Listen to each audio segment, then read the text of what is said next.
오늘은 옥토 성도의 고울이 되는 이스라엘 역사에서 왕정과 선지자 시대, 그리고 이제 400년 침묵 시대의 그 사건들과 어떻게 연계되어 있는지를 같이 상고하겠습니다. 자, 여기 본문 말씀 사무엘상 8장 4절에서부터 22절까지 긴 스토리인데 4절에서 9절까지만 보겠어요.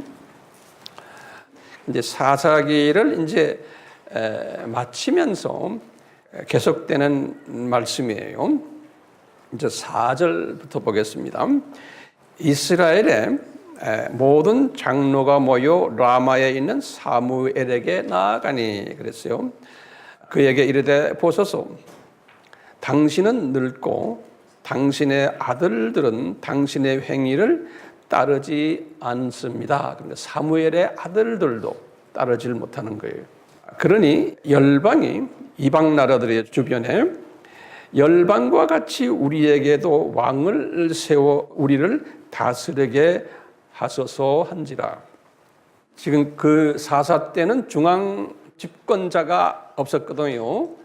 각 지역에 집권자가 있었는데 그러다 보니까 사사기의 그 역사가 일어났는데 이제는 사사 시대가 끝나면서 사무엘이라는 선지자를 이렇게 대도시키면서 이제 사무엘이 혹시나 중앙 집권자가 될까라고 기대했는데 우리 여호와께서 예수님께서 그렇게 하지 않으시고 쭉 하다가 사무엘이 이제는 할아버지가 되신 거예요.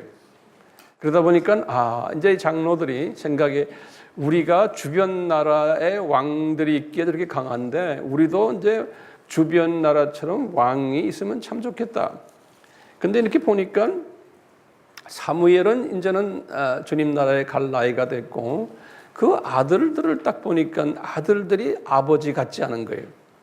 그러니까 이 장로들 생각에 아이고 이 아들들이 이제 그 다음에 대를 이어야 되는데 지도자로서 그 중에 한 분이라도 중앙 집권하는 왕이 되면 참 좋은데 이 아들들이 마음에 안 들었던 그런 상황 속에서 지금 사무엘에게 말씀하시는 거예요. 그러니까 이제 6절 보세요. 우리에게 왕을 주어 우리를 다스리게 하라 한 그것을 사무엘이 기뻐하지 아니하여 여호와께 기도했습니다. 사무엘이. 그러니까 이제 7절에 여호와께서 사무엘에게 이르시되 백성이 내게 한 말을 다 들으라. 그들이 너를 버림이 아니요 나를 버려 자기들의 왕이 되지 못하게 함이라. 거기다 좀 줄을 크게 적어 놓으세요. 성경에 아주 중요한 말씀이 여기에 숨겨져 있어요. 이 말씀 속에는 엄청난 비밀이 들어 있어요. 이스라엘이 왕이 없어서 사사 때도 외적에 침입받아갖고 가나안 땅을 점령을 마음껏 못한 것이 아니라는 거예요. 지금 장로들 생각은 뭐예요? 왕이 있으면 해결될 텐데 힘이 생길 텐데 우리 민족이 왕이 없기 때문에 그렇다. 그러니까 이제 사무엘도 거기에 대해서 동의 안 하지만 여호와가 예수님이에요. 그러니까 여러분들 이 부분에 대해서 혹시 잘 모르는 분은 선지하신 예수님에 대한 그 제 가르침이 있잖아요. 그걸 꼭 보시길 바라요. 그러니까 구약의 모든 역사 속에서의 진짜 왕이 누구냐? 예수님이라는 거예요. 근데 여호와라는 거예요. 내가 왕인데 나를 인정하지 않고 세상에 왕이 있으면 해결될 걸로 생각한다는 그 자체가 죄라는 거예요. 그러면서 이제 8절 9절에서 그랬어요. 내가 그들을 애굽에서 인도하여 낸 날부터 오늘날까지 예수님이 지금 말씀하시는 게 그들이 모든 행사로 나를 버리고 다른 신들을 섬김같이 내게도 그리 지금 한다는 거예요. 그러므로 그들의 말을 듣되, 그렇지만 이제 여기 중요한 말이 그들의 말을 사무엘아 들으라는 거예요. 듣되 너는 그들에게 엄히 경계하고 그들을 다스릴 왕의 제도를 알게 하라. 그러면서 이제 왕을 주실 것을 이렇게 말씀을 하세요. 싫지만 그러면서 이제 그 나머지 10절부터 쭉 마지막 절까지는 왕제도가 나타나면은 어떠한 일들이 일어날 것을 쭉 설명하고 있어요. 자, 이 말씀을 오늘 중심으로 해서 우리 계속 좀 공부를 해야겠어요. 우리 지난 시간에요, 중요한 질문을 제가 한번 던졌어요. 그 질문이 뭐였냐면, 이 예수님께서 7,000년이라는 이 세상을 창조하신 목적이 뭔가? 거기에 대한 자세한 내용은 지난 시간에 제가 했지만 간단하게 보시면 그 목적이 뭐냐? 한마디로 말하면 이 세상은 7,000년 이 세상은 뭐예요? 하나님의 자녀들이 창조 목적을 교육받고 훈련받는 장소가 이 세상이고 그 기간이 7,000년이라는 거예요. 그렇지만 이 세상에 우리가 하나님의 자녀들이 이 세상에 떨어져 가지고 7,000년 우리가 살지 않죠. 우리에겐 고작해야 7, 80년, 많아야 100년, 120년이. 그렇지만 전체적인 그림에서 그렇다는 거예요. 그래가지고 이제 이 훈련을 하는 학교 역할을 하는 데는 도구가 필요해요. 교육 훈련 도구가. 그래서 하나님의 자녀도 있지만 사탄의 자녀 가인의 후예들을 만들어냈고 그 가인의 후예들 사탄의 자녀들을 통해서 하나님의 자녀들을 훈련시키는 이야기를 쭉 우리가 했어요.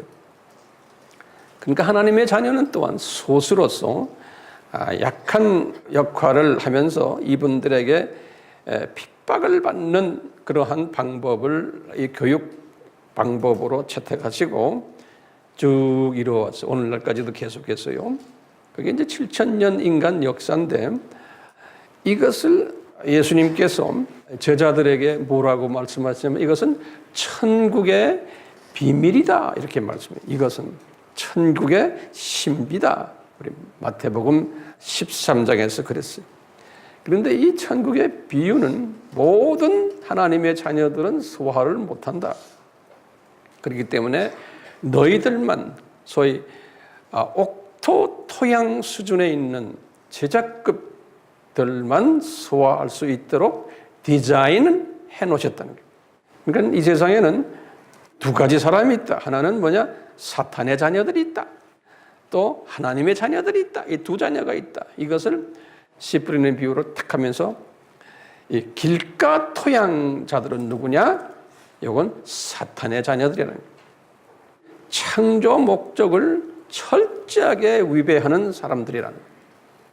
그리고 하나님의 자녀들을 훈련시키는 일을 하는 사람들이라는 거예요.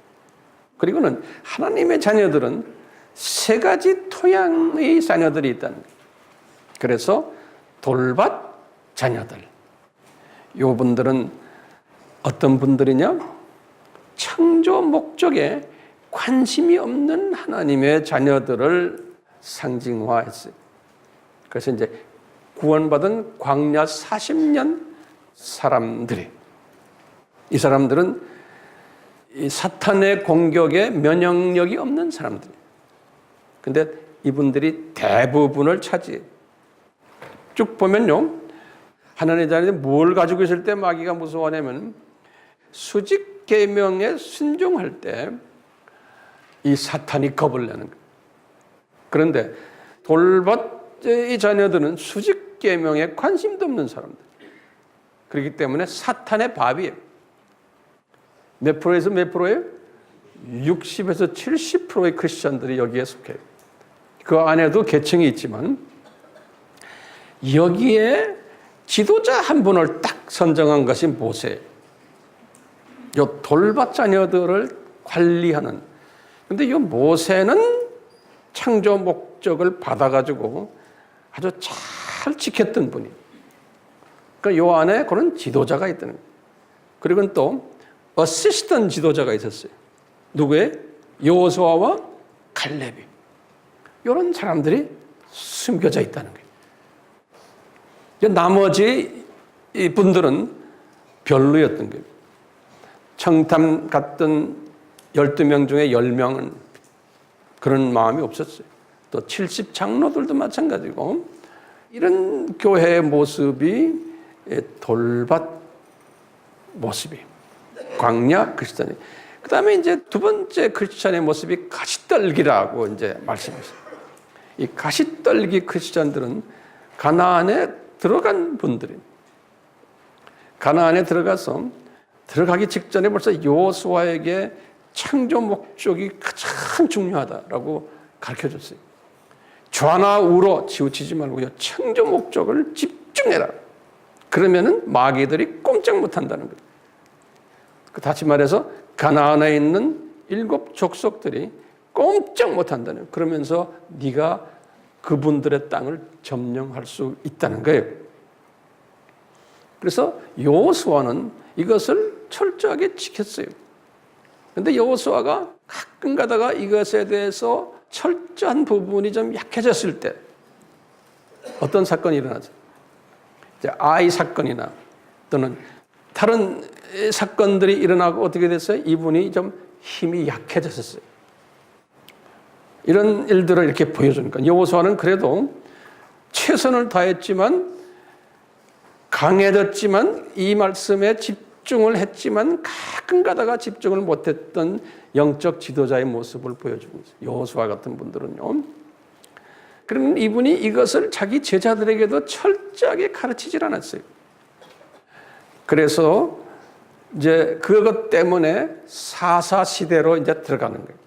이 사사 시대는 이 훈련이 안 된 창조 목적을 집중할 사람들이 없는 크리스천 그룹들이 주변에 선교지가 상당히 많은데 점령할 땅이 많은데 하나님의 종들이 목사님들이나 선교사님들이나 모든 이 선교지에서 이 땅을 점령해야 되는 사람들이 창조 목적에 여호수아처럼 집중하는 사람도 있고 가끔 가다가 또 집중이 나태해지는 사람도 있고 아예 사사시대처럼 집중을 하지 못하는 그래가지고 엄청난 어려움을 당하다가 때가 돼서 회개하니까 사사를 잠깐 세워서 집중케 한 다음에 또 사사가 죽은 후에는 또 다시 집중하지 않는 이런 모습들이 이 가시떨기 시대의 모습이에요. 이 모습까지 우리가요 지난주까지 공부했죠. 근데 이제 오늘 이제 사사 시대가 이제 끝나면서 지금 오늘 본문 말씀 뭐예요? 장로들이 우리가 힘이 없는 것은 우리가 어려움 당하는 것은 누구 때문이라고요? 왕이 없어서 그렇습니다. 라고 이제 사무엘에게 이제 이렇게 말씀하시는 거예요. 그러니까 사무엘의 기분이 좋았어요? 안 좋았어요? 안 좋았어요. 그러면서 그 사무엘과의 대화 소리를 누가 들었어요? 여호와께서 들으신 거예요. 여호와는 누구라고요? 예수님이에요. 예수님께서 들으셨어요. 들으시고는 말씀하시는 게 뭐라고 그래요? 저들이 왕이 없어서가 아니고 진짜 왕인 나를 무시해서 그렇다는 거예요. 다시 말하면 창조 목적 수직 계명에 충실하지 않고 잡놈들을 우상들을 섬겨왔기 때문에 저렇게 힘이 빠진다는 거예요. 그 선교는 하고 사역은 하는데 이게 힘이 빠져가지고 땅은 어느 정도 점령해놨지만 이게 그렇게 된다는 거예요. 그래가지고요 주님께서요 왕을 달라고 했으니까 이제 내가 왕을 주겠다. 그런데 진짜 왕이 나오는데 진짜 왕이 누구예요? 이제 다윗이죠. 그렇죠? 자, 지금부터 잘 들으세요. 진짜 왕은 다윗이에요. 이 말은 뭐냐면 다윗은 창조 목적과 수직 계명에 철저했던 분이에요. 성서에서 나오는 유명인사 중에 제일 철저했던 분이 다윗이에요. 그러니까 이 다윗을 옥토 마음을 가진 지도자로 보시면 되는 거예요. 그게 이제 옥토의 마음을 가진 지도자의 그림자가 누구예요? 다윗이에요. 근데 왕을 세워주겠다 그랬으면요 다윗을 딱 세워주셔야 되는데 다윗을 세우지 않으시고 사울을 세우셨어요. 그게 참 우리에겐 이게 의문거리인 거예요. 예? 사울은 옥토 마음을 가진 지도자예요? 아니죠. 그렇죠. 그런데 우리 예수님께서는 사울을 먼저 딱 세우셨어요. 이스라엘 사람들이 볼 때는 진짜 왕이에요. 왜? 첫 왕이에요. 사무엘을 통해서 여호와께서 왕으로 기름 부으라고 해서 기름을 부음을 받은 왕이에요. 다시 말하면 안수받은 목사님이나 똑같아요. 사울을 보면요. 그런데 나중에 그러는 게 내가 저 사람을 여호와께서 그런지요. 저렇게 기름 부어서 왕으로 시킨 것을 내가 후회한다라는 말까요? 후회한다는 것은 거룩한 후회라는 하나님이 계획 속에서 하신 건데 그만큼 저 사람은 내 마음에 드는 사람이 아니라는 거예요. 그런데도 어떻게 됐다는 거예요? 목사로서 성직자로서 안수받은 사람이지. 이런 사람이 있다는 걸 우리에게 보여주는 거예요. 교회 시대에. 근데 겉으로 보기에는 옥토 지도자인데 그 내용은 아니라는 거예요. 그럼 왜 이런 식으로 하실까? 우리 예수님이 이런 식으로 하시는 이유가요. 진짜가 소중하기 때문에 진짜 옥토 왕을 보여주시기 위해서 가짜 옥토 왕을 미리 한번 보여주시는 거예요. 그래서 저기 가짜구나라는 걸 나중에 깨닫게 한 후에 그 다음에 진짜를 주십시오라고 막 애걸을 할 때 진짜가 딱 나타나게 하는 거예요. 그러니까 누구를 사랑해서 그래요? 우리 하나님의 자녀들에게 이 영분별을 시켜주기 위해서. 그래서 가짜를 더 먼저 세워놓고 가짜가 더 악하게 놀고 하도록 먼저 허락을 하시는 거예요. 그것을 저는 이런 단어를 써봤어요. 이거 하나님의 역기능이에요. 역기능. 하나님의 이 역기능 교육 방법이에요. 항상 성서에 보면요. 그렇고 오늘날도 마찬가지. 이 신약의 역사 속에서 똑같아요. 이 역기능 교육 방법을 쓰세요. 그래서 역기능 교육 방법이란 무엇인가? 한번 그 제목을 한번 붙여보시겠어요? 역기능 교육 방법이란 예수님이 다른 말로 표현해요. 산고 신학 교육 방법이다. 이렇게 산고. 우리 산고 알죠? 어머니들 아기를 낳기 직전에 경험하는 고통이에요. 그래서 예수님도 그것을 산고라는 단어를 썼어요.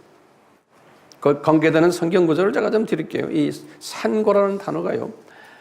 아담이 타락하자마자 그 부인이 창세기 3장 16절에 산고를 경험하도록 허락했어요.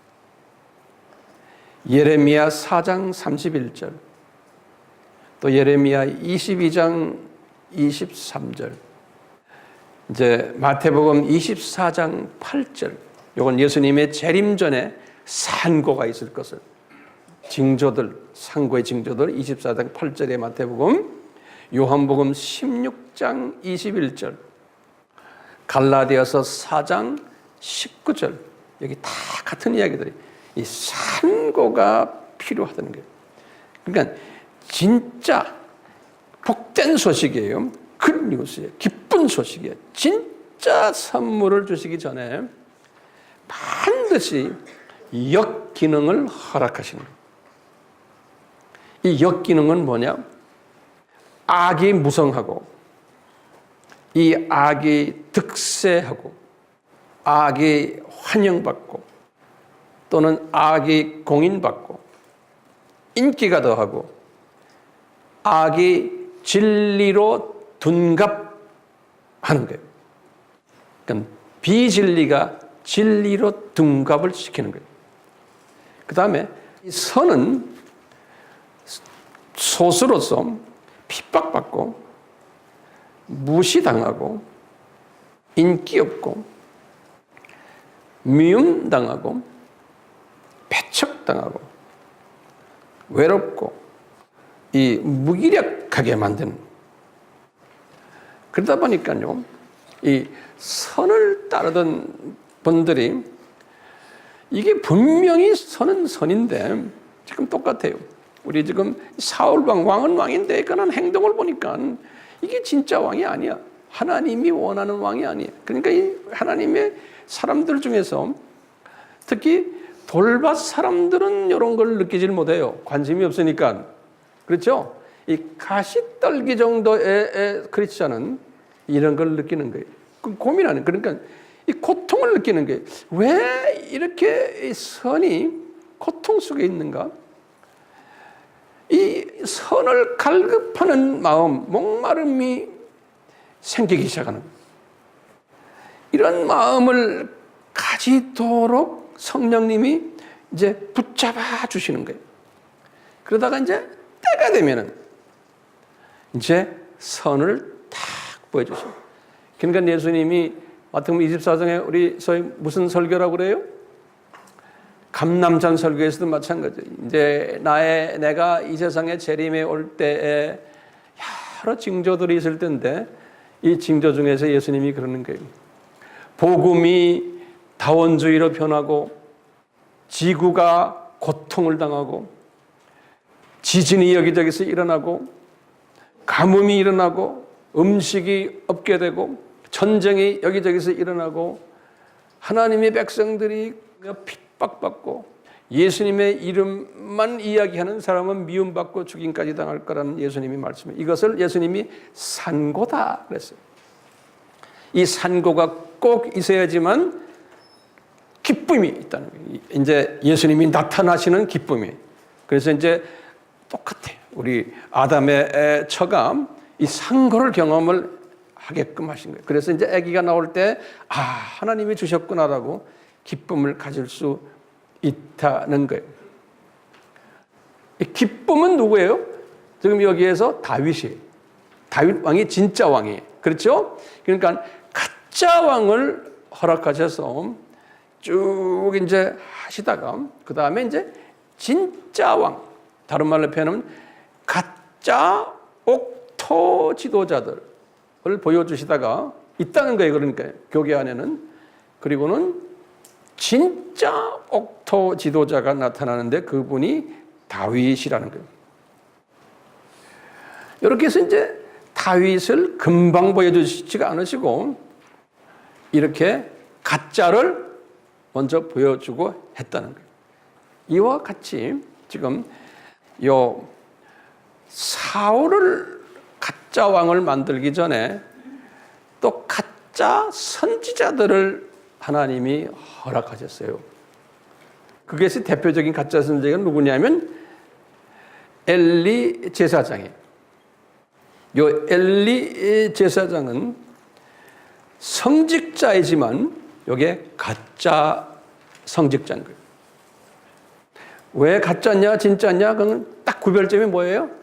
수직 계명에 충실하느냐 충실하지 않나요? 그러니까 우리가 여러분들 지금 우리가 이 말씀을 지금 상고하는 것은 분별력을 가져야 돼요. 저 사람 성품이 좋다, 저 사람 뭐 참 이거 갖고 따지는 거 아니에요. 이 하나님의 자녀들은 뭘 갖고 따져야 돼요? 수직 계명을 잘 지키느냐 안 지키느냐 거기에 달려 있어요. 그런데 사울 왕도 이제 가짜지만 그 사울 왕 전에 가짜 옥토들 중에 대표적인 게 엘리 제사장입니다.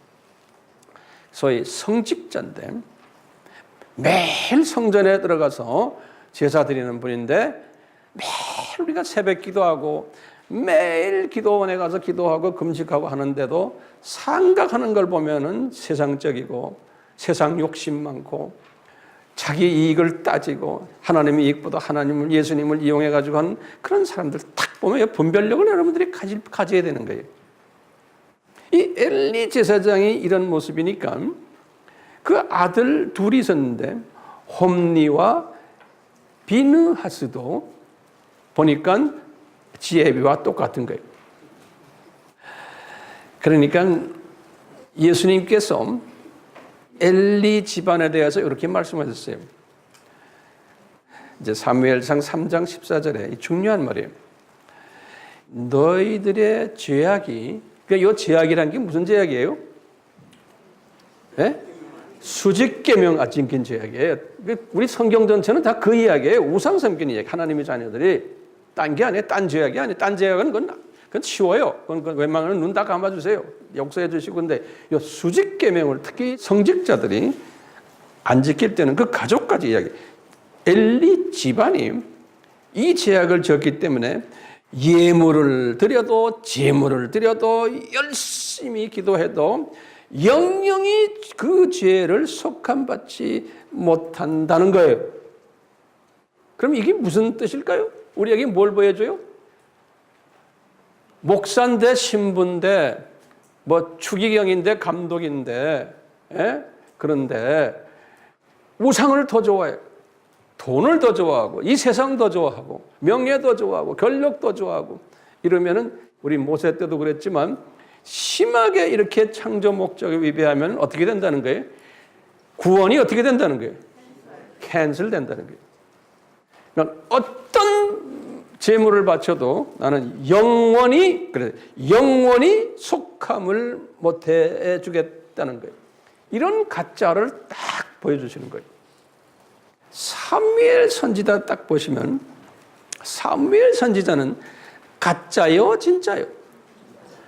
이분은 진짜죠.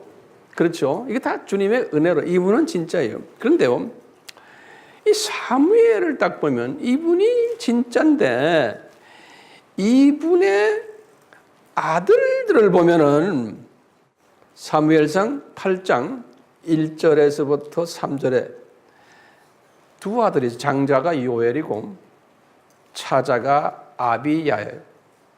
이 아들들이 수직 계명에 소홀했던 모습을 보여줘요. 부친 사무엘의 행위를 따르지 못했다는 거예요. 이 아들들이 아버지 때문에 이제 이분들이 다 사사가 된 거예요. 사사란 거는 재판관이에요.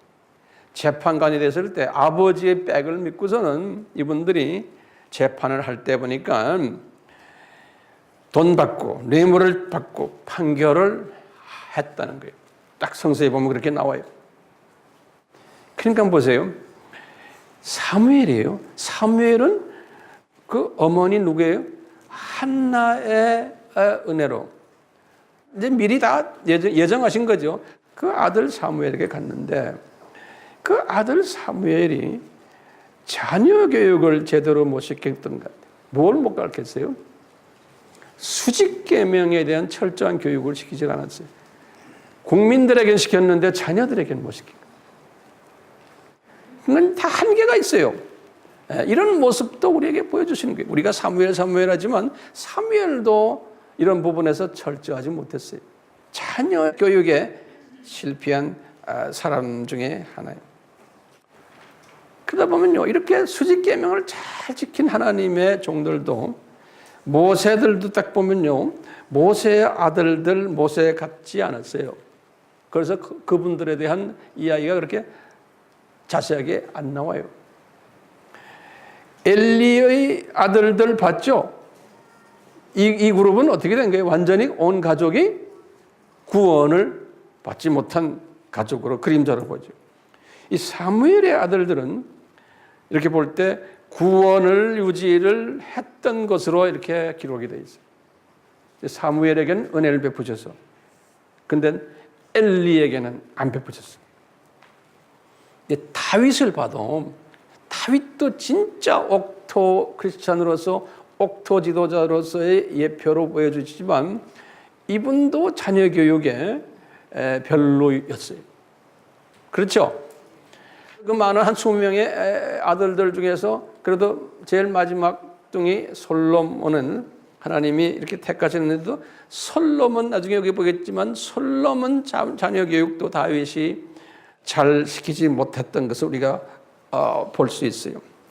그렇기 때문에요, 성직자들이, 목회자들이 주님 일에, 예수님 일에 집중하다 보면은 그 손자 때까지 이어가는 경우가 많지 않음을 볼 수가 있어요. 그걸 하나님께서 그렇게 만들어 놓은 거예요. 이제 주님께서요, 엘리 제사장 이야기로서 우리에게 보여주시고, 그 다음에 이제 사울을 등장시키는데, 이제 사무엘상 13장 이제 8절부터 15절, 제가 여러분들 그 성경 구절은 주보에 제가 다 적어드렸어요. 자, 이 사울이요, 이제 왕이 됐는데 요분의 행동을 보면은 이게 진짜 왕인지 가짜 왕인지를 우리가 알 수가 있어요. 그래서 그걸 내가 내용을 좀 적어드려요. 요분이요, 왕은 왕인데 수직 계명에 집중하지를 못한 왕이에요. 그러니까 그것도 이제 하나님의 디자인으로 저는 보고 있어요. 첫 번째, 이 사람은 인본주의적 예배를 드렸어요. 예배는 철저하게 드렸는데 항상 사람을 인식하면서 예배를 드렸어요. 나중에 그래, 내가 사람이 두려워했어. 이 목회자가요, 교인들 두려워하니까 교인은 많이 생겨요. 교인들에게 딸이 붙이니까. 그렇지만 이 사울이 그것 때문에 회개를 했어요. 형식적 번제를 드리면서 교인들 눈치를 보면서 했어요. 사무엘상 13장 8절에서 15절 이야기도요.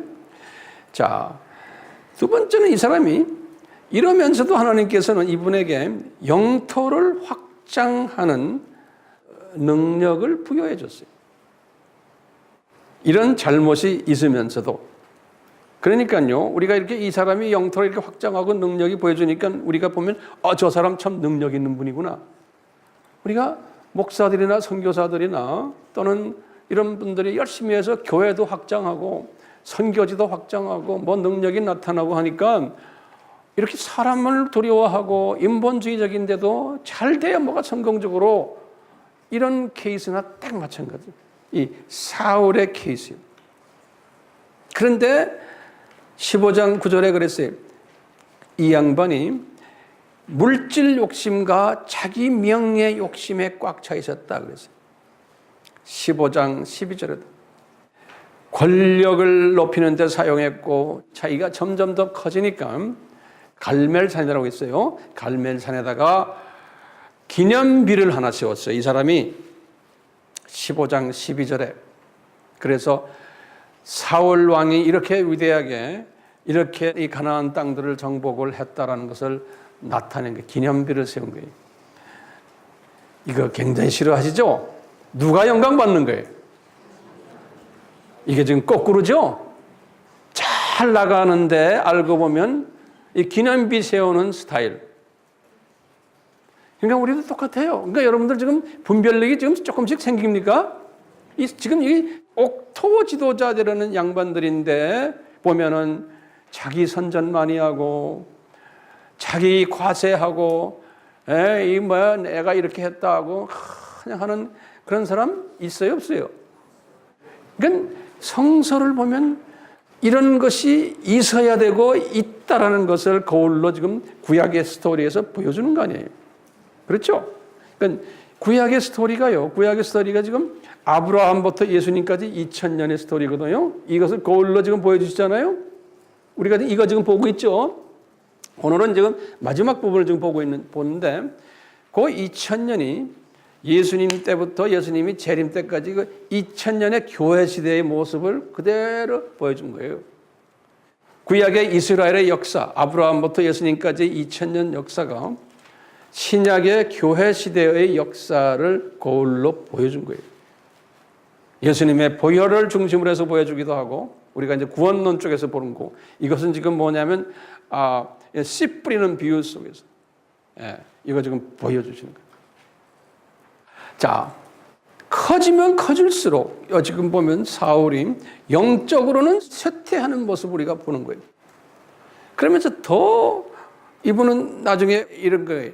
15장 24절에 딱 보시면 사무엘상, 내가 백성이 두려워서 그들의 말을 청종했습니다. 그런다고. 그러니까요, 오늘날 교회가 이 영적 지도자는 예수님과 대화하면서 예수님의 말씀에 순종해야지, 당회를 열어서 당회의 장로님들의 말을 들어가다 보면 그 교회는 언젠가는 세속하게 되게 됩니다. 왜? 장로님들이 예수님과 깊이 교제하지 않는 사람들이 앉아있는 사람들이 대부분이에요. 그게 서양 나라에서부터 그게 이제 시작이 된 거거든요. 장로 시스템이에요. 그러니까 장로 시스템에 갖고 만든 교회들이 싸움을 안 하는 교회 없어요. 목사님과 같이 개척해가지고 목사님 하다가도 한 10년 돼서 교회가 커지고 이렇게 하면 나중엔 목사님의 반기를 들고서는 목사님을 법적으로 고소하는 장로들도 많아요. 옛날에는 그렇게 지냈는데 왜 그래요? 다들 이 세상이 저 나라를 보지 않고 이 세상을 보면서 보이는 것에 관심 두다 보니까 전부 다 그렇게 돼버린 거예요.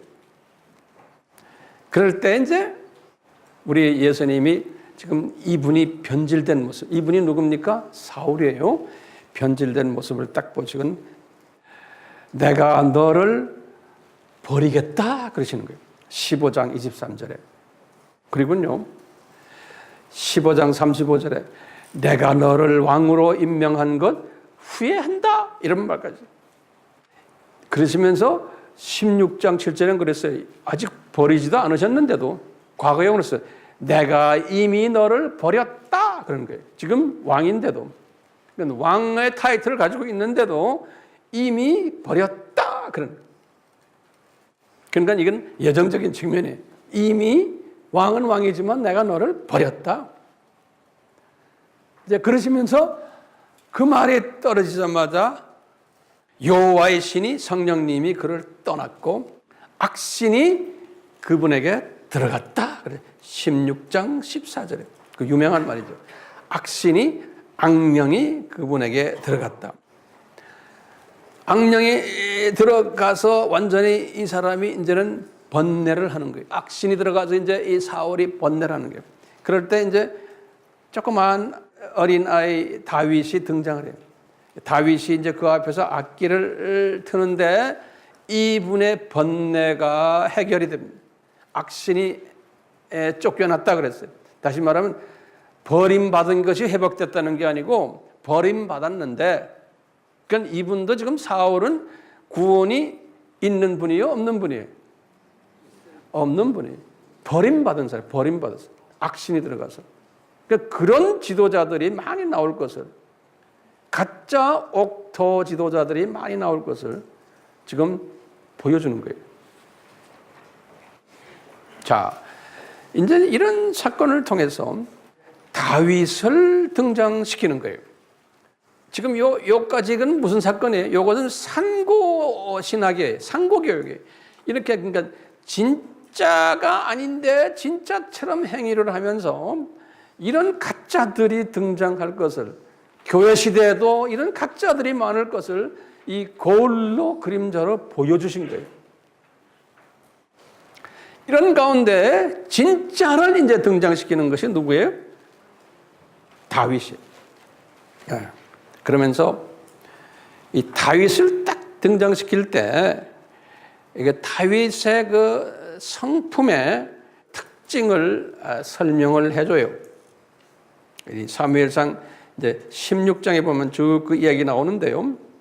다윗은 성품이 본성이 하트가 중심이 순수였다 그랬어요. 다시 말하면 쓴뿌리가 많지 않았던 분이다. 인품이 괜찮았다. 어릴 때부터 이게 굉장히 중요해요. 두 번째는 요분이 악기를 잘 탔고 이 음악을 성품도 호탈하고 용감했고 장군감이었다. 세 번째는 이 사람이 한국말로는 준수한 외모를 가졌다 그랬어요. 그걸 이제 영어로 보면 he was handsome, 아주 미남이었다 그랬어요. 그 다음에 네 번째 이 사람이 정직하고 악이 없었다 그랬어요. 이건 사무엘상 29장 6절에 그 말씀이 있어요. 하나님께서 진짜 옥토 하트를 만들기 위해서는 이렇게 준비를 시키신 거예요. 이 사람을. 그래가지고는 이분을 왕으로 이제 만들기 전에 사울이 보는 데서 골리앗 사건을 저지르게 하는 거예요. 골리앗 사건을. 그러니까 사울이 딱 보고 이거 대단한 청년이구나 얘가. 그래가지고 군대장을 삼는 이야기가 나와요. 16장 5절에. 그러니까 이제 이분이 인기가 있으니까 여자들이 뭐라 그러냐면, 우리 왕 사울은 천천히요 죽인 사람이, 그런데 이 다윗은 만만입니다. 그러니까 누가 질투를 느껴요? 네, 말할 필요도 없죠. 그래가지고 이 사울이라는 양반이 이제 이런 걸 보면은 그대로예요. 저 사람이 하나님, 예수님이 사랑하는 종이구나. 지금은 안수 안 받았지만 그러면 그 사람을 사랑해 줘야 되는데 이 사울은 그렇지 못했어요. 질투심이 생겨가지고 다윗이라는 그 양반을 죽이려고 5번을 시도한 장면이 나와요. 성경에 보면요. 5번을. 자, 성경 구절을 드릴게요. 첫 번째는 사무엘상의 18장 10절에서 16절. 죽이려고 했어요. 그러다가 주님이 탁 막으셨어요. 두 번째는 19장 10절에서. 세 번째로는 19장 11절에서 17절에. 네 번째는 24장 2절에. 다섯 번째로는요, 26장 2절에. 여기 쭉 보시면은 이 사울이라는 이 양반이 진짜 옥토 지도자를 죽이려고 하니까 그게 죽여져요? Yes, no? 못 죽여요. 근데 그런 일들이 일어날 것을 그림자로 보여주시는 거예요.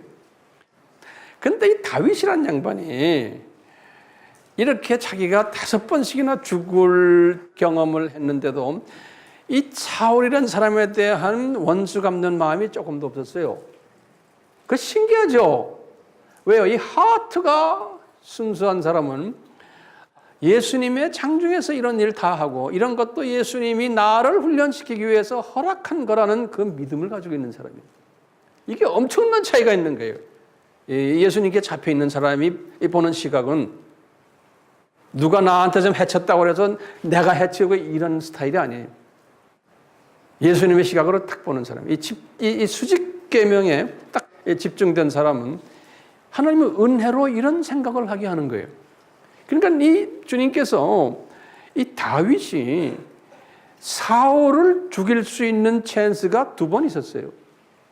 칼로 딱 갖다 대면 그냥 내 사울을 끔장을 내는 2번 있었어요. 근데 안 죽였어요. 성경 구절 드릴게요. 첫 번째, 사무엘상 24장 4절에 또 26장 9절에 안 죽였어요. 그러면서 여호와께서 저 사람을 치시지 나는 안 치겠다는 거예요. 26장 10절에 이런 말 했어요. 그리고는 저 사람은 여호와께서 기름 부음을 하신 분이기 때문에 기름 부음을 받은 자를 내가 건드리지 않겠다는 거예요. 그것은 예수님의 소관이라는 거예요. 26장 19절에 그랬어요.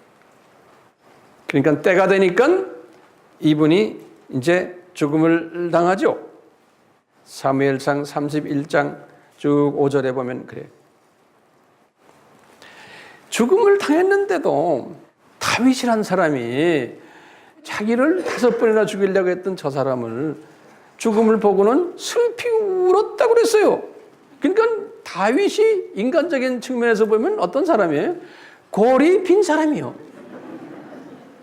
우리가 넘버원 돌밭 크리스찬 시각으로 이런 스토리를 읽으면 이게 소화가 안 되고요. 골이 폈다고 보는 거예요. 넘버 투 시각인 사람들이 봐도 절반이에요. 이 성경을 볼 때 시각에 얼마큼 차이 있나. 이분은 누구의 마음을 가졌기에 이렇게 울었어요? 또 제가 볼 때 사울도 버림을 받았다기 때문에 하나님의 종으로서 기름을 받았지만 저분도 구원이 상실된 사람으로 저는 보는 거예요. 사울은. 그러니까 이 다윗이 본 거예요. 저 사람 영원히 저주받은 사람으로 전락됐겠다. 그걸 놓고 아마 울었던 것 같아요. 그걸 보고. 그러니까 이 진짜를 보여주시기 위해서 이 가짜들을 보여주는 거예요. 이걸 내가 역기능이라는 말 했죠. 예? 이거 보여주시는 거예요. 이거 상고신학이에요. 이거 상고신학이에요. 자, 이렇게 하면서 다윗이 이제 왕이 됐는데요. 이분이 처음에는 가나안 이 땅 전체를 왕을 노릇을 하질 않았어요. 처음에는 유다 족속들이 있는 유다 지방에 예루살렘도 아니고 그 밑에 헤브론을 중심으로 했어요. 그래서 거기서 7년 동안 유다 지방 왕 노릇을 했어요. 이제 사무엘 하에 보시면 5장 5절에 보면 그러다가 사울 왕의 아들이 있었어요.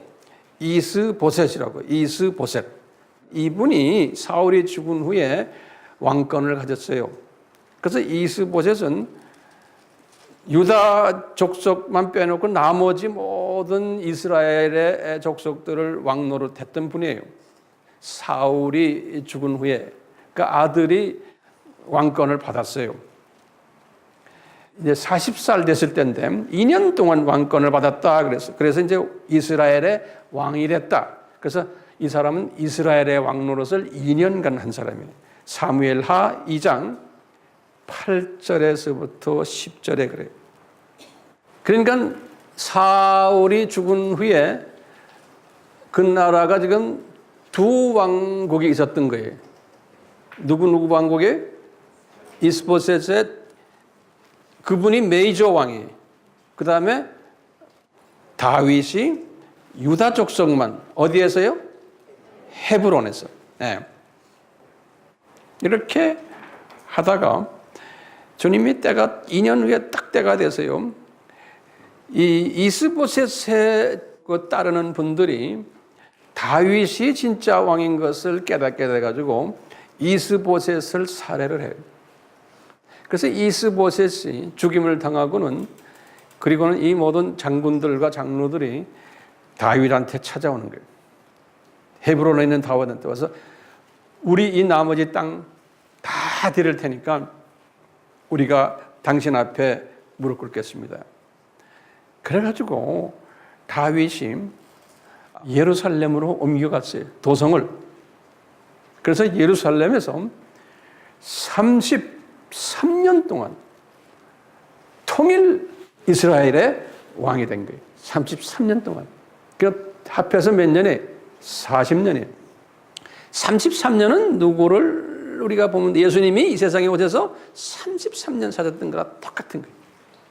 그 다윗은 예수님의 표상이에요. 그래서 이제 다윗이 이제 이스라엘의 왕이 되면서 이분이 철저하게 수직 계명을 잘 지키니까 계속해서 능력을 부여했어요. 파워를. 그래가지고 나머지 땅들이 블레셋 땅들, 모압, 암몬, 또 아람 족속들, 시리아에 이런 것들 땅을 다 무찔른 이야기가 나와요. 그래가지고 1000년 전에 아브라함에게 약속하셨던 일이 성취가 되는 거예요.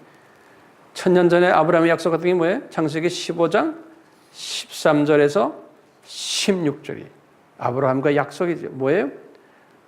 언젠간 모르지만 네 후손들이 400년 동안 노예 생활하다가 이 땅으로 돌아오리라 그랬죠? 그때 헤브론에서 이야기했거든요. 아브라함이 그랬더니 정확하게 이 땅 헤브론과 지금 이 예루살렘 땅으로 돌아와 가지고 전 가나안 땅을 다 점령하게 된 것이 요 때인 거예요. 이 전 가나안 땅을 점령했다는 그 말은 무슨 뜻이에요? 신약에 와서는 세계 복음화가 끝났다는 소리. 이 가나안 땅은 이 지구본을 상징한다고 그랬죠. 신약에 교회 시대에 와서는요. 그래서 이제 우리가 사도행전 1장 8절에 이제 예루살렘부터 시작해서 쭉 해서 지구본 끝까지 다 복음화 시키는 것이 이제 세계 복음화인 거예요. 똑같이 아브라함부터 시작을 해가지고 정확하게 1000년 후에 가나안 점령이 끝난 거예요. 그러니까 이 진짜 옥토인 다윗을 통해서 100배, 60배, 30배의 결실을 맺게 된 거예요. 이것을 우리에게 보여주는 거예요. 그러니까 신약 시대에는 이 다윗 같은 사람을 통해서 이 아름다운 선교의 열매들, 내 민족을 향한 열매들, 타 민족을 향한 열매들이 맺어질 거죠. 다윗 같은 사람을 통해서. 그런데 가짜 다윗들, 가짜 옥토들 통해서도 땅이 넓어졌어요, 안 넓어졌어요? 넓어졌어요. 다시 말하면요, 돈 욕심 있고 명예 욕심 있고 싸움질 잘하고 권력 다툼하면서 목회하고 선지자 역할하고 선교사 역할 하는데도 테리토리가 영토가 넓어져요. 그런데 나중에 알고 보면 결실이 없는 거예요. 넓어졌는데 그걸 누가 다 나중에 가지게 돼요? 다윗이 가지게 되는 거예요. 그러니까 우리가 이 지혜를 가져야 돼요. 자, 다윗이요, 이런 혜택을 받은 정말 복 있는 사람인데도 다윗이 딱 보면요, 수직 계명에 나태하게 시작하는 거예요. 나태. 이게 이분의 그 피조물의 한계성을 예수님께서 적나라하게 보여주는 거예요. 이렇게 하나님이 택하신 옥토 지도자이지만 너돈 사람이다. 모든 게 잘 되고 모든 게 명예가 있고 파워가 있고 돈이 있고 다 이러면 너도 변질된다 이놈아. 변질된 사건의 열매가 뭐냐? 밧세바 사건인 거예요. 그런데 이 밧세바 사건을 통해서 이제 솔로몬이 나오지만 하나님은 그 사건을 통해 가지고 다 디자인하신 거예요. 이분이 더 낮아지고 회개하면서 그 아름다운 시편들을 다 쓰신 거예요. 그러니까 영성이 더 커지면서. 그러니까 우리 다윗이라는 이 사람도 하나님이 예정한 사람이지만 실수하게 해놓고는 더 겸손케 해놓고는 더 하나님과 깊은 관계를 맺도록 만드는 거예요. 그러니까 땅 아래 피조물들은 온전한 사람이 없다는 것을 보여주시는 거예요. 이런 가운데 이제 다윗은 이제 하늘나라에 가시고 그 아들 중에 한 20명 아들 중에 솔로몬을 예정을 하셨어요. 이 솔로몬을 예정했다는 성경 구절은 솔로몬이 직접 잠언에서 다 기록해놨어요. 잠언 8장 22절, 또 23절, 24절, 26절, 거기 27절까지 보면 다 만세 전에 자기를 이렇게 만들어 놨다는 거예요. 이분이 그걸 고백을 해요. 그리고요, 이분이 이런 거예요. 왕으로 된 후에 참 순수한 마음을 아버지처럼 가지게 됐어요. 열왕기상 3장 9절에서 15절에 뭐가 나오냐면 예수님이 얘야, 내가 너에게 이렇게 다 줬는데 부도 주고 명예도 주고 권력도 다 줬는데 너 뭐 더 필요하냐? 그러니까 이분이 그러는 거예요.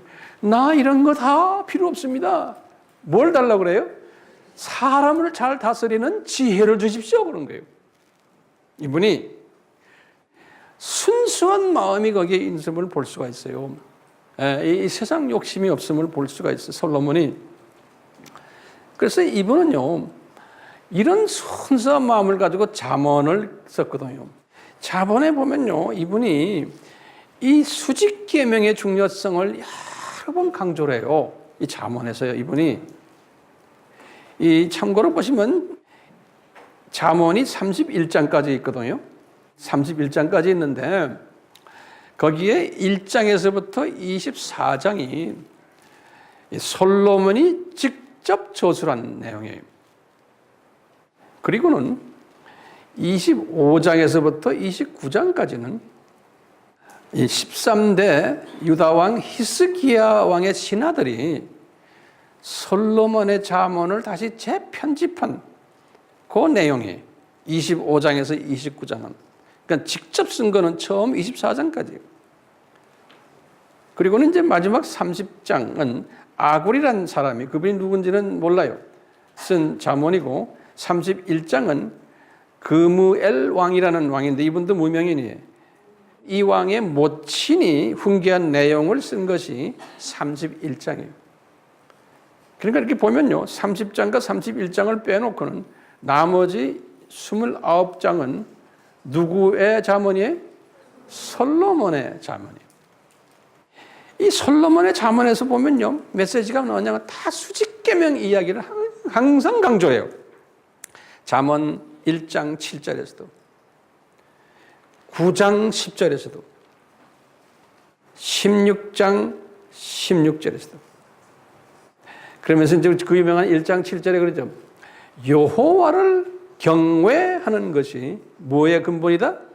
지식의 근본이라는 거예요. 다시 말하면 수직계명, 경외라는 건 수직계명. 또 이제 9장 10절에서 그랬어요. 잠언에서 여호와를 경외하는 것이 지혜의 근본이라는 거예요. 근본이라는 건 시작이라는 거예요. The beginning of wisdom. 예. 그러니까 이 수직계명을 잘 지키는 것이 지식의 근본이고 뭐예요? 지혜의 근본이라는 거예요. 그리고는요, 잠언에서 그랬어요. 이것을 잘하는 사람은 장수하고 10장 27절에 자녀들이 복받고 14장 26절에 그렇다는 거예요. 이것을 경외하지 않으면 징계와 꾸지람과 저주를 받는다는 거예요. 그럼 나중에 패망까지 한다는 거예요. 3장 11절, 12절, 33절 또는 13장 3절. 이렇게까지 하셨던 분이 이 모든 걸 다 가지고 또 하늘의 그 메시지도 다 받았고 이렇게 하던 분이 서서히 변질되는 모습을 우리에게 적나라하게 보여주시는 거예요. 이게 우리를 괴롭히는 거예요. 이분이 변질되면서 나중에 이 스스로 회복할 능력까지도 상실되는 모습을 우리에게 보여주고 있어요. 이렇게 영성을 가지고 다 받았던 사람이, 그래서 이 사람이 죽기 전에, 나이가 들어 죽기 전에 이 사람이 이 자기의 변질된 모습을, 깨달은 모습을 변질되는데 고치질 못하는 거예요. 전도서에다가 그대로 다 기록한 거예요. 전도서 알죠? 이 전도서는 스스로가 변질이 돼가지고 이거 깨달은 거예요. 그래서 이분이 그 유명한 말이 있어요. 전도서 1장 2절에 헛되고 헛되며 헛되고 헛되니 4번씩이나 모든 것이 뭐예요? 헛되도다. 그러니까 이분이 지금 이 예수님의 트레이닝 프로그램 속에 있는 거예요.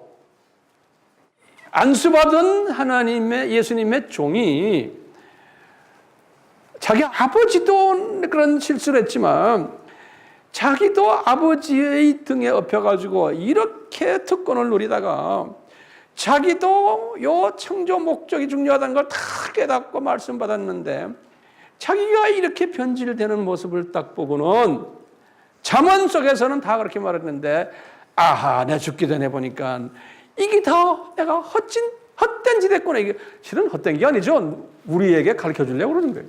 그 사람을 지금 도구로 사용하셔가지고. 에? 그러니까 이분이 그런 거예요. 내가 세상에서 눈으로 1장 8절에 그래서 눈으로 봐도 만족이 없고 귀를 들어도 차지가 않는, 그리고는 해 아래서는 새 것이 없다는 거예요. 1장 9절에 내가 다 가져봤는데 또 가져봐도 이게 또 별거고 돈, 권력, 연락, 희락, 웃음, 쾌락, 술, 여자들, 첩들 다 가져봤는데 이게 새롭지가 않다는 거예요. 2장 1절에서 8절에 그런 거예요. 예? 내가 지혜와 지식도 가져봤는데 이게 다 헛되이 바람 잡는 것 같다는 거예요. 대단한 거 깨달았죠? 근데 이 사람이 이거 깨달은 것, 여러분들 이 사람 왜 이렇게 깨닫게 만들었어요? 우리에게 그림자로 보여주시는 거예요. 잘 나가던 성직자들이 이렇게 될 수 있다는 거예요. 그러니까요, 소위 잘 나가던 목사님 아들이 솔로몬같이 될 수 있다는 거예요. 그러면서 이분이 깨달은 게 그거예요. 우리가 좋아하는 전도서 3장에 1절에서부터 8절. 그렇죠?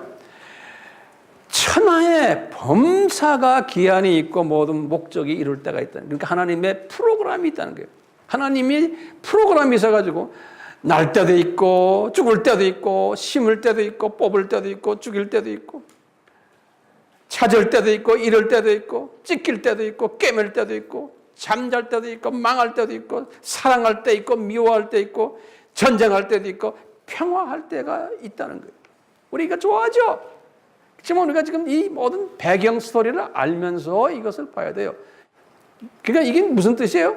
다른 말로 표현하면 역사의 주인이 누구라는 거예요? 예수님이라는 거예요. 예수님의 섭리 속에서 이 모든 것들이 지금 디자인돼 가지고 움직여진다는 거예요. 그래서 전도서 3장 14절에 그래서 역사의 주인은 예수님이다. 그렇기 때문에 예수님에 잡혀 있는 사람과 안 잡혀 있는 사람, 자기 아버지처럼 잡혀 있는 사람, 안 잡혀 있는 사람. 그러면서 이분이 기가 막힌 그 깨달은 이야기를 하는 게 있어요. 전도서 3장 11절에 그랬어요. 내가 돌이켜서 해 아래 이렇게 보니 피조물들을 쫙 보니 경주를 잘 다니는 그 띵뛰기를 잘 다니는 경주자가 해도 딱 보니까 1등으로 도착하는 경우도 있지만 없는 경우가 더 많다는 거예요. 이분이 지금 본 거예요. 그걸 한국말로 그랬어요. 빠른 경주자라고 해서 선착하는 것이 아니며 그러니까 누구의 장중에 있다는 게 지 아무리 똑똑하고 학벌이 좋고 지 아무리 어째도 예수님의 장중에서 움직이는 거지 이 사람이 이게 배운 거죠. 이거. 아무리 유력자 장군이 파워가 있는 사람이라도 전쟁에서 승리하는 것이 반드시 아니라는 거예요. 아무리 지혜자라도 먹는 것을 다 가지는 게 아니라는 거예요. 명철자라도 재물을 다 가지는 게 아니고 능력이 있은 기능자라도 은총을 다 입은 것이 아니라는 거예요. 모든 것은 시기가 있고 한국말로는 우연이라고 하는데 그 우연의 뜻이 찬스, 기회라는 뜻이에요. 모든 것은 하나님의 때가 있고 하나님의 기회가 예수님의 창중에 잡혀 있다는 거예요. 그렇지만 사람은 자기의 시기와 자기의 기회를 모른다는 게 사람은. 그러면서 예를 들었어요. 물고기가 재앙의 그물에 언제 걸릴지 알아요? 몰라요? 모르는 거나 같다는 거예요. 그건 우리가 하죠. 예수님의 창중에 있다는 거예요. 그러면서 그러게 새가 올무에 걸림같이 인생도 재앙의 날이 호련히 다가올 텐데 그걸 모르고 산다는 거예요. 그러니까 이분이 깨달은 거예요. 이걸 깨달은 솔로몬이 참 지혜자죠. 지혜자인데 다음에 우리 질문이 있는 거예요. 이런 지혜자인데 또 다 경험한 사람인데도 솔로몬인데도 이미 이것을 다 예정하시고 다윗이 죽기 직전에 자기 아들 솔로몬이 왕이 되는 것을 이제 다 아시고 이제 왕을 이제 임명하는 그 때에 뭐라고 그러냐면 얘야 너 수직 계명을 잘 지키지 않으면 내 뒤로 왕이 오를 사람이 끊어질 거다 그런 거예요. 열왕기상 2장 3절에서 4절. 이미 이분이 왕이 되는 직전에 지금 이런 말을 아버지에게서 들은 거예요. 그것도 여호와께서 아버지에게 그렇게 말씀을 한 거예요. 예수님께서 이분이 그 말을 듣고는 나중에 왕이 돼가지고 권력도 많이 가지게 되고 부도 많이 가지고 되고 지혜도 누구보다 더 많이 가져서 이제 나라를 다스리는 이야기가 나와요. 열왕기상 4장 20절에서 34절에 그뿐만 아니라 이분이 예루살렘 성전을 건축하고는 예배드리고 봉헌하던 장면이 나와요. 열왕기상 6장에서 8장까지 그러니까 엄청난 일을 해왔던 사람이에요. 이렇게 교회도 짓고 예배도 많이 드리고 돈도 많아지고 유명했던 사람인데 이 사람이 이렇게 되기 전에 이미 다윗을 통해서 유언적으로 말씀했던 거예요. 그러니까 유언대로 이 사람이 다 가졌어요. 그리고는 이분이 이걸 다 가진 후에 예수님이 나타나신 거예요. 이분에게 두 번째 경고를 하시는 거예요.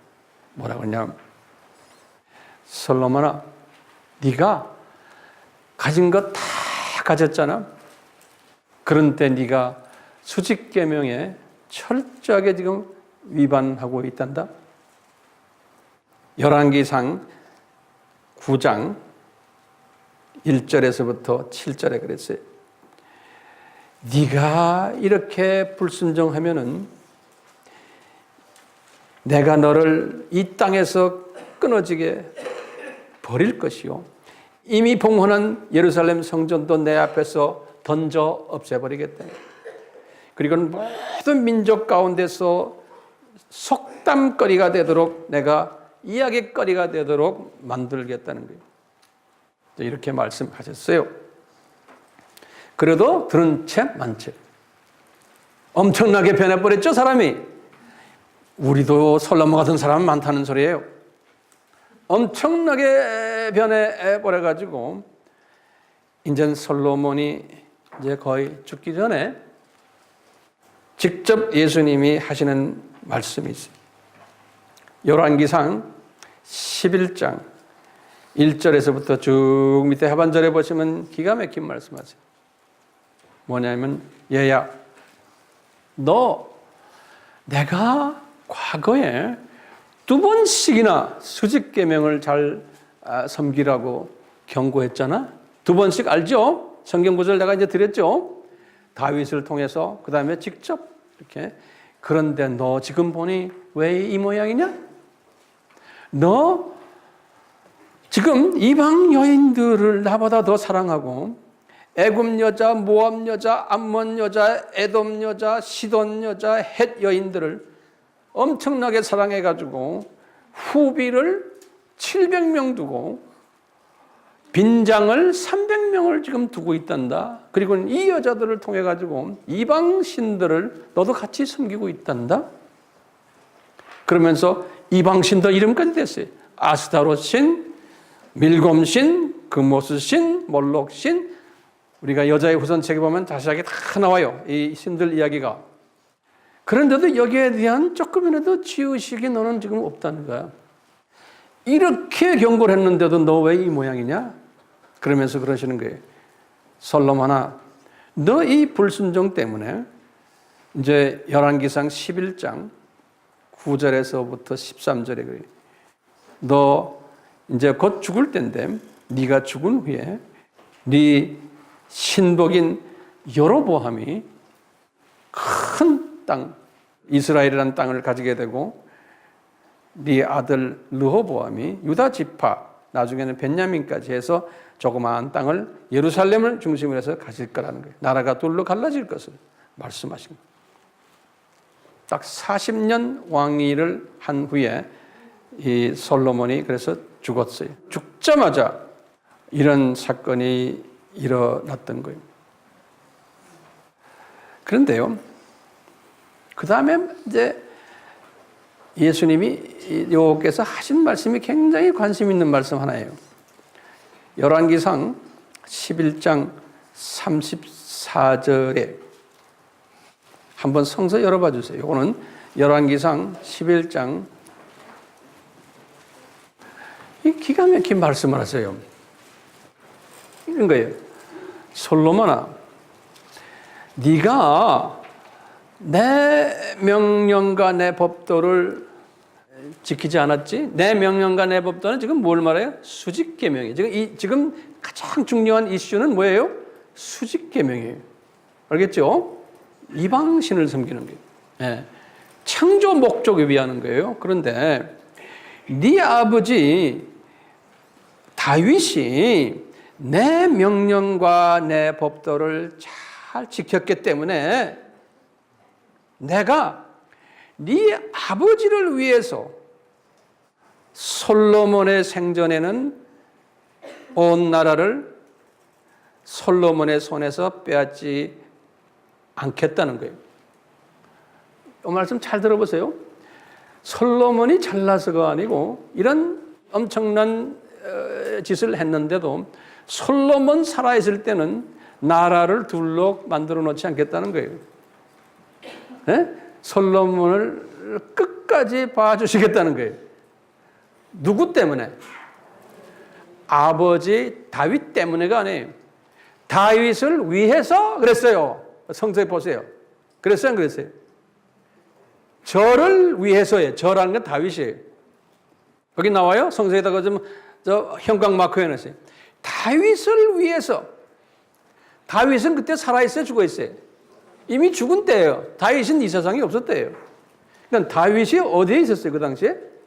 낙원에 계셨겠죠. 그렇죠? 낙원에서 딱 들여다보면서 혹시 다윗이 볼 때 내가 사랑하는 아들이 저렇게 고생하고 지금 훈련을 엄청나게 좀 받았는데 우리에게 이걸 가르쳐 주려고 그 아들 살아있을 때 이런 두 나라가 갈라지고 이런 아픔을 경험케 하지를 않겠다는데 다윗의 마음을 편안하게 해주시기 위해서 그렇다는 거예요. 예수님께서 그만큼 누구를 사랑하시는 거예요? 다윗을 사랑하시는 거예요. 그러니까 나나 여러분들 우리가 예수님을 마음껏 사랑하면 어떻게 돼요? 우리를 실망하지 않기 위해서 우리가 살아있는 동안에는 우리 자녀들을 잘 돌봐주시겠다는 거예요. 그 후는 뭐로 갔어요?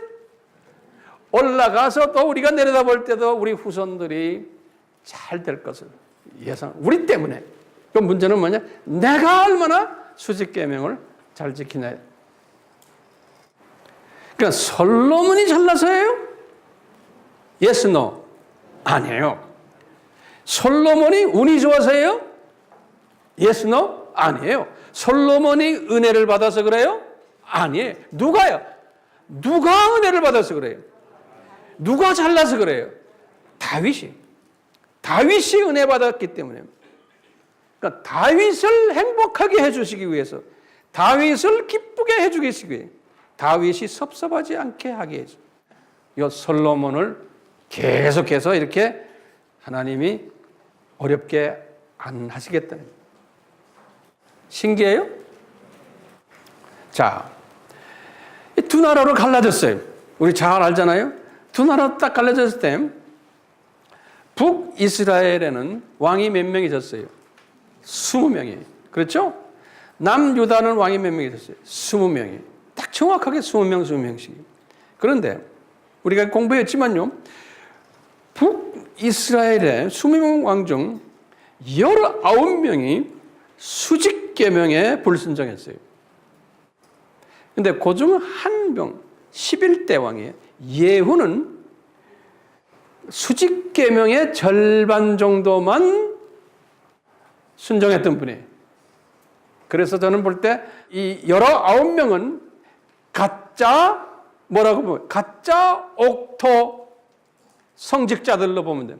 그 가짜 옥토라는 거는 그러니까 구원적인 측면에서 보면 돌밭 수준의 크리스천들로 또 목사님들로 보면 돌밭 수준.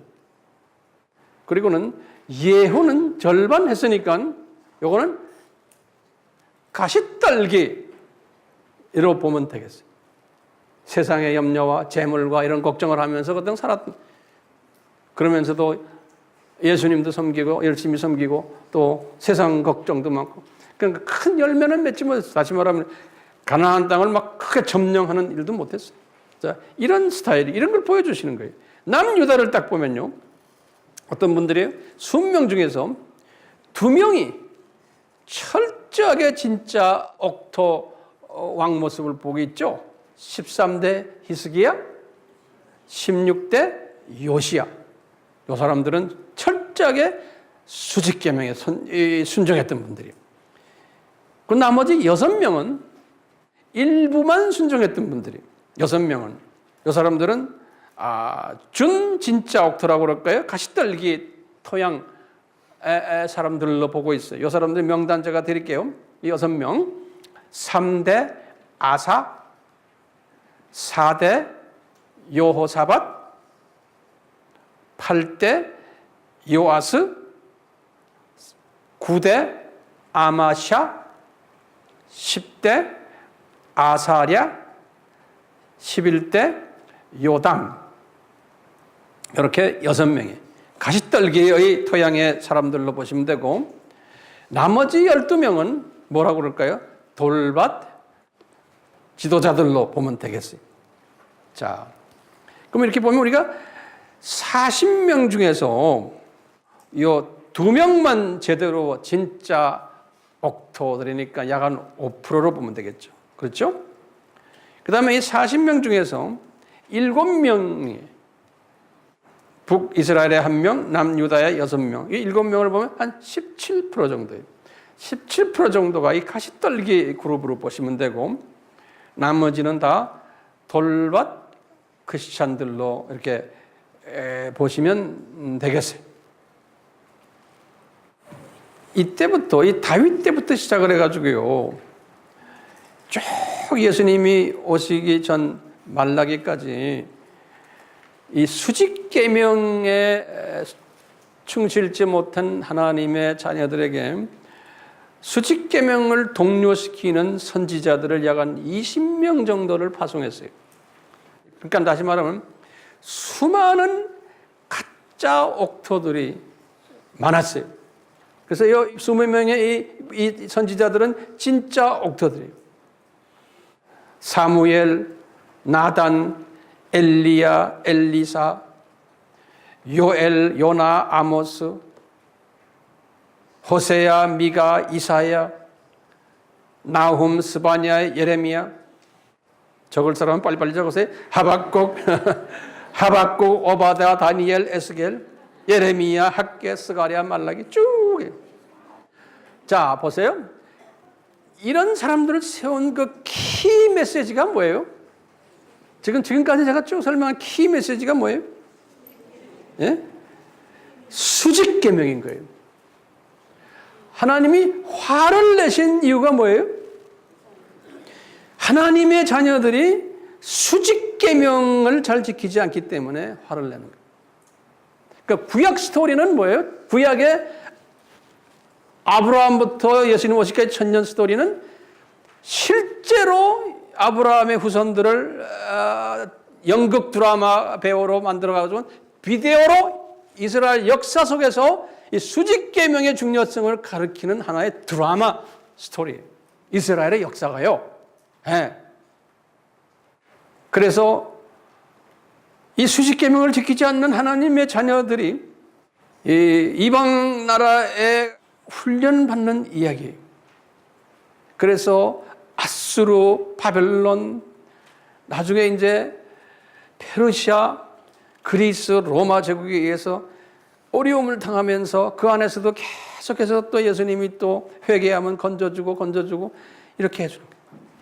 이 선지자들에게 하신 메시지가 뭐냐면 하나님의 자녀들인데 이스라엘 사람들이 예루살렘 성전까지 지어놨는데 솔로몬을 통해서 예배의식도 많이 하고 예배당에 들어가서 금식도 하고 동물 잡고 제사도 드리는데 이게 다 헛다리 짚는 짓들만 한다는 거. 왜냐하면 창조 목적은 저리다 놓고 인본주의적 예배를 드리고 창조주 예수님에 대한 초점이 제대로 안 돼 있는 종교 행위를 하는 모습을 정난하게 이스라엘의 역사 속에서 보여주는 거예요. 그러니까 신약의 2000년 기독교 역사가 그럴 것을 보여준 거예요. 그림으로 보여주시는 거예요. 특히 말라기에서 딱 끝나고는 말라기에서부터 예수님까지 그 400년 역사는 소위 침묵기간이라고. 침묵기간. 선지자를 보내지 않았어요. 그 침묵기간 약 400년은 신약의 역사를 따지면 종교개혁부터 오늘날까지의 그 400~500년이. 종교개혁부터 시작해서. 예수님의 침묵 기간에 끝나면 예수님이 초림했었지. 그렇죠? 똑같이 종교개혁 이후부터 이제 지금까지 이것은 예수님의 재림 기간, 재림 전 일어나는 일이에요. 그래서 재림 전 일어나는 일이 어떻게 발전되느냐? 재림 전, 초림 전, 그 침묵 기간에 유대인들의 모습을 보면 알 수 있어요. 제 말 이해되세요? 이 유대인들이 이렇게까지 수직 계명을 잘 지키질 않았잖아요. 안 지키면서 이분들은요, 이제는 어떻게 하느냐? 우리가 수직 계명을 잘 지키려면 이제 400년 동안의 유대인들의 사고방식이 뭐냐? 자기네가 믿고 있는 이 종교를, 유대교를 종교화시키고 제도화시키고 교리화시켜서 좀 더 인간 중심적 수직 계명을 만들자라는 그런 개념들을 가지고 있어요, 유다인들이. 그래가지고요, 예수님 오시기 200년 전부터 뭐 했냐면 이걸 가지고 서로 다투다가 이제는 자기네의 교단을 만든 게 바리새파를 만든 거예요. 보수파들이. 더 하나님의 수직 계명을 잘하자고 한 파들이. 또 여기에도 좀 진보적인 파들이 소위 사두개파들이. 이거보다 바리새파가 이건 보수지만 이건 아니다 해서 더 극보수가 만든 것이 에센파예요. 이건 극보수파들이. 그리고는 이것도 아니다. 우리 민족을 로마 제국에서 살려내야 된다는 또 민족주의적인 정치 지향적인 파들이 있었어요. 그것이 열성당이라고 그래요. 이 사람들은 나중에 마사다에서 다 이제 없어지잖아요. 마사다 이야기 아시죠? 정치파들이에요. 이런 네 가지의 기독교 안에 파들이 있었던 거예요. 왜?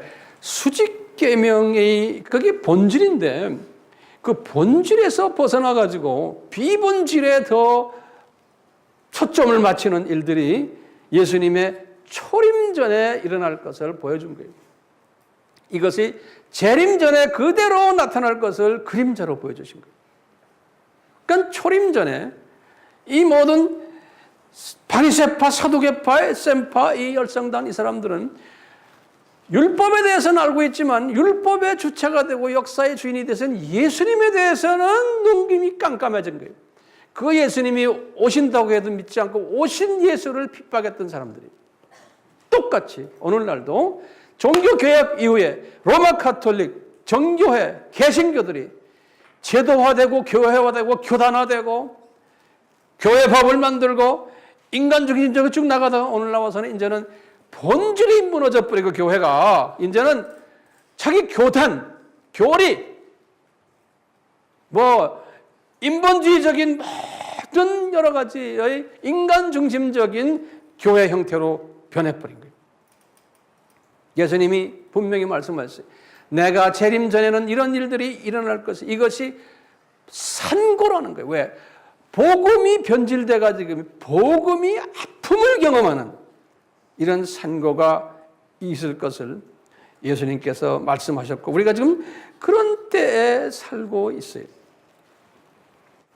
천국의 신비 마태복음 13장에 이것을 설명하시면서 씨 뿌리는 자 비유를 쫙 설명하시면서 요 씨 뿌린 자 요 비유가 요거는 2000년 동안 이제 앞으로 있을 교회 시대에 일어날 일인데 이것은 이미 내가 과거에 2000년 동안 아브라함부터 시작해서 지금 예수님 때까지 이걸로 그림자로 다 보여줬잖냐. 그러면서 이제 앞으로 교회 시대가 이렇게 될 것을 지금 두 팀 리더들에게 가르쳐 주는 거예요.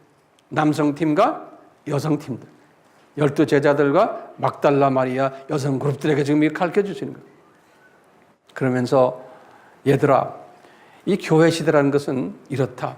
다시 말하면 왜 내가 이 세상을 이렇게 만들어가지고 이 세상 7000년이라는 이것을 만들어서 이 안에 두 종류의 사람을 만들고 그리고 또 하나님의 자녀들 중에서도 이렇게 다양한 사람들을 만들어 놓고 이 사람들이 이 안에서 찢고 벗기고 하는 이 일들이 일어날 터인데 이것이 너희들의 이성으로는 이해가 안 되지만 이게 천국의 신비라는 거예요.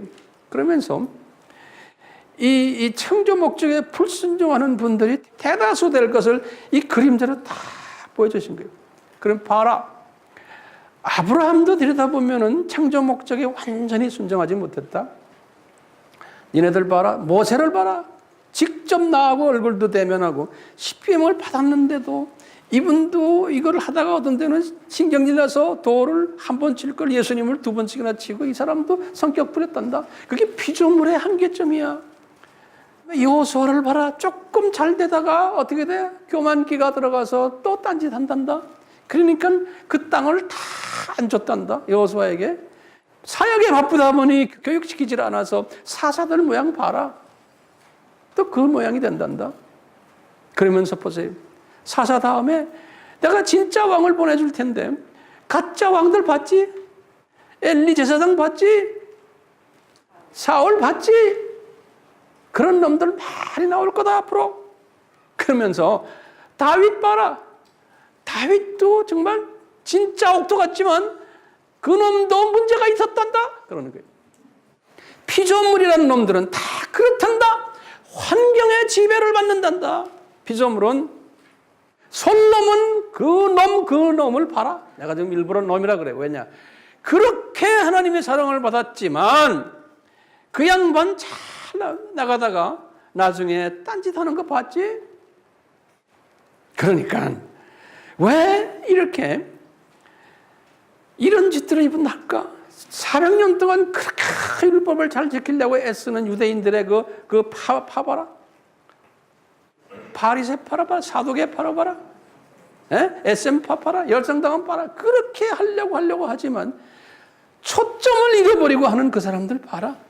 그러니까 교회 시대도 똑같이 그렇게 될 텐데 그러면 이렇게 할 수 없는 사람들을 왜 우리에게 이렇게 보여줍니까?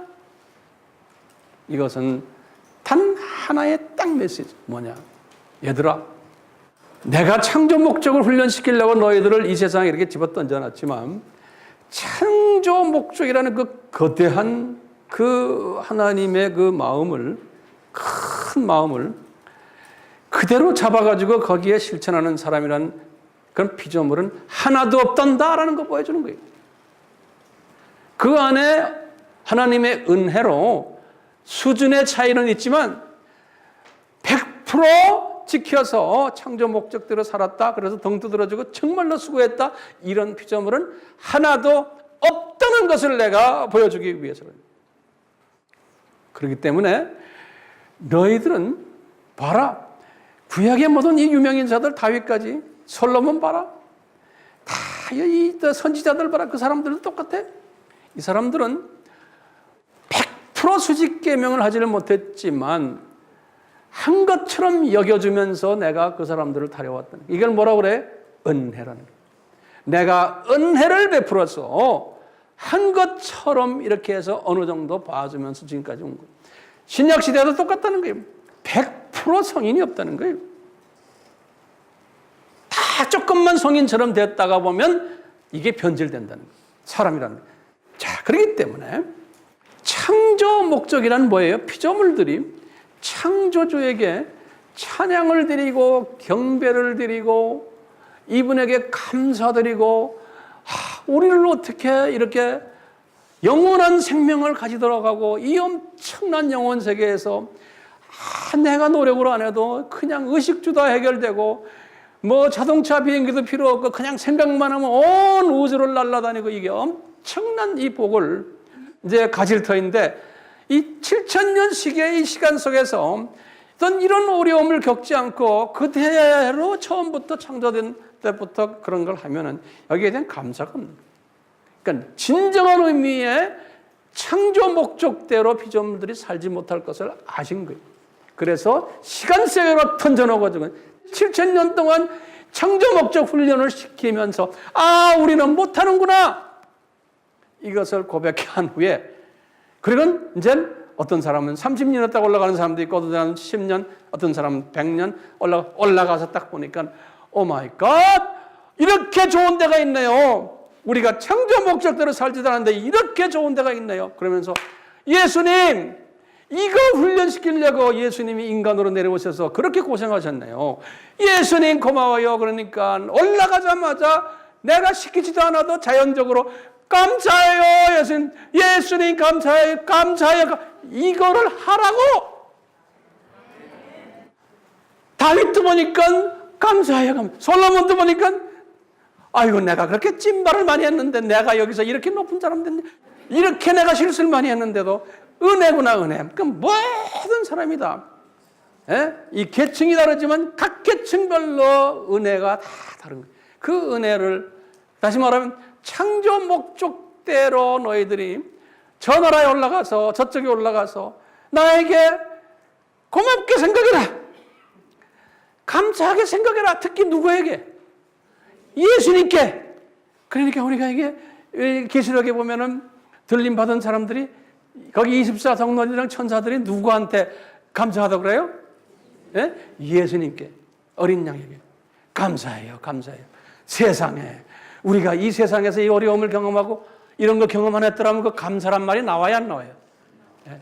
안 나와요. 상대적으로 해요. 우리가 이 비교적으로 여기에서 살아봐야지만 저쪽에 고마움을 하는 거예요. 그리고는 그냥 몸에 배버리는 거예요. 잘 놀다가도 예수님만 보면 감사해요. 찬양하게 되고. 예? 또 저쪽 올라가서 그러는 거예요. 그러니까 여기 사는 동안에 항상 예수님께 감사하고 사는 사람은 저쪽 동네 올라가면 몸에 익으니까 좋죠. 그런 사람은 이미 저쪽 동네 올라가면 높은 분이에요. 이 어려운 말을 제가 어떻게 설명했는지 나도 잘 모르겠어요. 자, 그렇지만 이게 소화가 조금 됩니까? 예? 우리 같이 기도합시다. 예수님, 우리 피조물들 한계성이 있음을 오늘 말씀 속에서 또 깨닫게 되고, 우리 피조물들은 환경의 지배를 받는 존재임을 또 깨닫게 됩니다. 눈에 보이는 우상에 더 의지하려고 하는 그러한 존재임을 우리가 다시 깨닫게 됩니다. 그러니까 우리는 눈에 보이는 이것만 보고 짧은 시각을 가지고 좁은 시각을 가지고 근시안적 시각을 가지고서 세상을 보는 그러한 피조물임을 다시 고백하게 됩니다.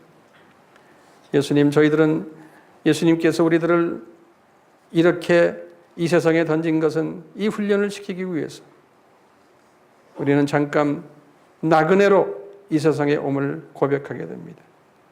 주여, 우리는 주님의 이 가르치심, 천국의 신비를 이제는 어느 정도 깨닫고는 이 전인적 시각을 가진 자들로 변화시켜 주시기를 간절히 원합니다.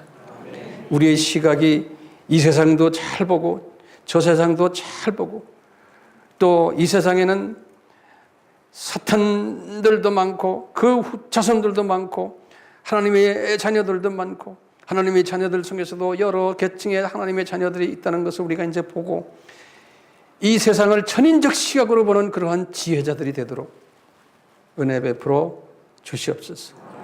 이것을 가르쳐주기 위해서 예수님이 우리에게 오셨고 예수님께서 또 이것을 직접 제자들에게 가르치신 이 메시지, 이것이 오늘 우리의 메시지가 되게 해주심을 감사합니다. 예수님 홀로 영광받아 주시옵소서. 예수님의 이름으로 기도드리옵나이다. 아멘. 지금 이 시간은 우리 주 예수 그리스도의 무한하신 사랑과 하나님 아버지의 극진하신 사랑하심과 성령님의 감화감동 순종케 하심이 우리가 항상 이 삼위 하나님을 묵상하면서 창조의 목적을 잊지 않기를 각오하는 그러한 사람 되기를 예수님의 이름으로 축원하옵나이다. 아멘.